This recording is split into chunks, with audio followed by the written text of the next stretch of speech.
যে এই হোম টাস্কের কথা বলছেন, এই যে এটা স্বাভাবিক সাংসারিক জীবনে থেকে করা সম্ভব? সম্ভব, সম্ভব।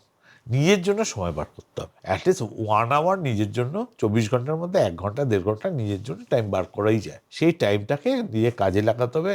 1 ঘন্টা 1.5 ঘন্টা ইজ এনাফ, মানে এনাফ মোটামুটি ইনিশিয়াল লেভেল। এখন কেউ যদি বলে না আমি সাধনা করে সব অ্যাচিভমেন্ট করতে চাই, তখন তার টাইমটা বাড়াতে হবে। কিন্তু যারা বিগিনার্স তাদের আমি বলে half an hour to 45 minute. তো আমি এই ক্রিয়াযোগের বিভিন্ন পার্টগুলো শেখাই এবং কারোর থেকে কোনো পয়সা নিই না। এটা সেবা, অনলি সেবার উদ্দেশ্যে এটা করা হয়।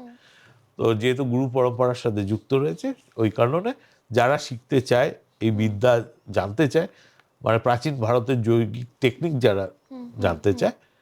কিন্তু মানুষের কিছু সমস্যা আছে। এখন যদি আমি তিলক লাগিয়ে ইয়ে পরে বসে থাকি, হাত তুলে মালা পরে, তখন বলে না ইনি যৌগিক টেকনিক জানে, এ কোট প্যান্ট পরে বসে রয়েছে, ইনি কিচ্ছু জানেন না। এটা পারসেপশনের উপর ডিপেন্ড করে, এটাই আছে।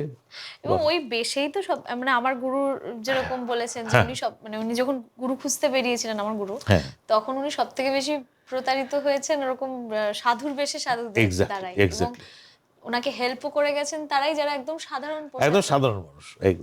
যারা অরিজিনালি রয়েছে তারা কিন্তু একদম সাধারণভাবেই থাকে। নতুন নতুন মজার আড্ডার জন্য সাবস্ক্রাইব করুন let's talk with Meghla. Let's talk